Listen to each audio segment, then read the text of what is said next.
Jonathan Rea peels into the pits. Is that job done for Jonathan Rea? 1.3 seconds his lead with 3 minutes to go here in Superpole. He will have time to change his tyre and get back out there again and get one more flying lap in if he opts for it. But a 40.1, 1.3 seconds in hand over the rest of the field, he might view it that he's got that little bit of a margin right now as well. Tom Sykes, though, might view it that if anyone's going to be able to find the time, it's going to be Sykes on a single lap banzai effort. Bit different finding the time single lap in the wet compared to using the Q tyre. We know that's where Tom's big strength really is being able to generate that grip with the Q tyre, generate the performance. In these wet conditions, it's about confidence, it's about feel, it's about having the right bike underneath you, and that's where it really is just about how the rider is in this moment right now. And for the likes of Andrea Locatelli, improving his lap time, keeping himself inside the top 10, he's doing what you have to do. His teammate, on the other hand, Toprak down in 14th spot, needs to find something. Good effort there from Andrea Locatelli to move up into 8th position. Scott Redding can only move into 16th, so he's going to have Toprak for company well down the order here. Razgatlioglu 15th at the moment, in line to move up provisionally as high as 12th. Redding will need to continue to improve in what's going to be 1 lap, potentially 2, for Scott Redding in the closing stages.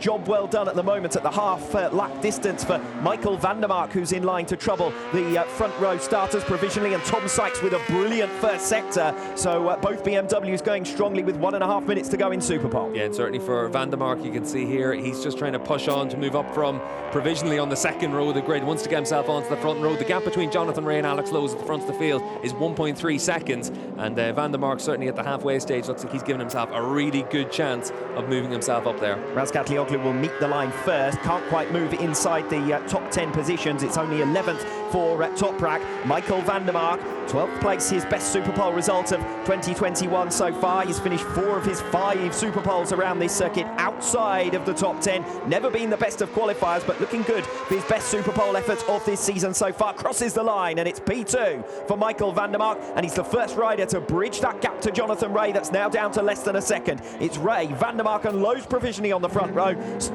Garrett Gerloff just crosses the line now to displace Lowes and go up into 3rd position. So as we expected, time's tumbling in the closing minute and a half or so. Tom Sykes is going to be the latest of the leaders to line. He goes 2nd, ahead of van der Mark by a mere fraction. He's going to get 1 more lap in if he wants it. Rea, though, still leads by the best part of a second in Superpole. Yeah, for van der Mark, he's down to 3rd spot, but on course for a personal best in the first sector. Scott Redding now starting his final lap of the session.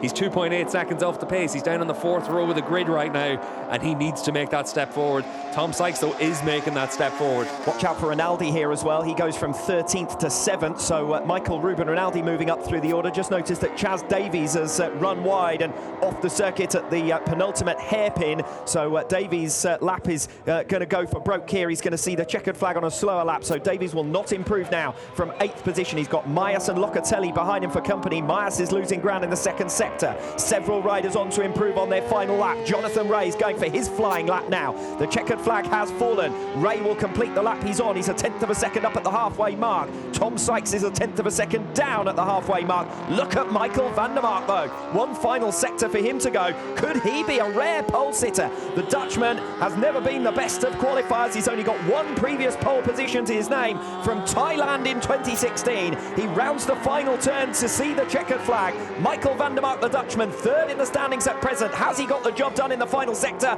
No, he hasn't. He loses half a second to Jonathan Rea there alone and finishes half a second down on the number 1 in Superpole. So it's Rea, van der Mark and Sykes. What can Tom Sykes do in the final sector? He's 10th of a second down at the moment. Rea's been making ground up, though, in that 4th sector. He can't improve on his final flying lap. 1 minute 40.462 for Jonathan Rea compared to a 1 minute 40.1 for him. Sykes then sets a new personal best, but it's not enough to improve his grid position. We've got Rea, van der Mark and Sykes on the front row as things stand. Can Scott Redding move up from 13th position on the grid and save his Superpole? Yes, he can. It's enough for P6. 2nd row of the grid for Scott Redding, and he has saved himself here this weekend with a brilliant performance on his final lap. The best we've seen from him, really digging deep there. Scott Redding to take P6. Front 2 rows of the grid then. Rea, van der Mark and Sykes, Lowes, Gerloff and Scott Redding. I'll tell you what, that is a wave of relief that's coming over Scott Redding there as he came across the line. On the 2nd row, gives himself half a chance for this weekend. But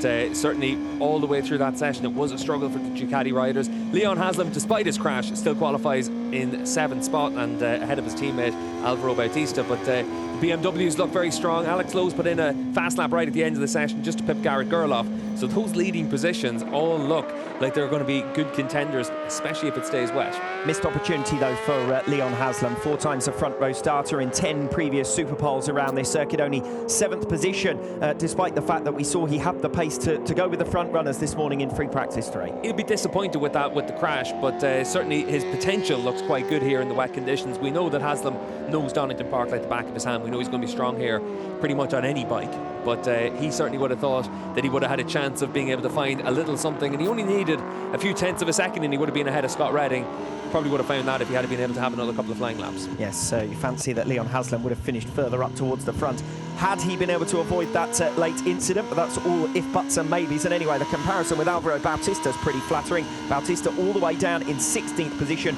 Not a good session either for Toprak Razgatlioglu. He can only manage 13th. That's his worst Superpole of 2021 so far. Yeah, it's a shame for Toprak because he needs the momentum to keep in his side after what we saw in Misano whenever he was able to claw back the points advantage that Jonathan Ray had. It's down to 20 points, but suddenly, starting from pole position, Jonathan Ray's got a massive advantage over his chief championship rival, Toprak Razgatlioglu, at this stage. Yes, 4 Superpoles out of 4 in 2021 for Jonathan Ray, the first time he's taken P1 here in Donington Park. And I was saying that the margins haven't been particularly sizable in the opening Superpoles of this 2021 campaign. That's the biggest margin that we've had between the top 2 over single lap pace for this season. Jonathan Ray more than half a second clear of Michael Van der Mark.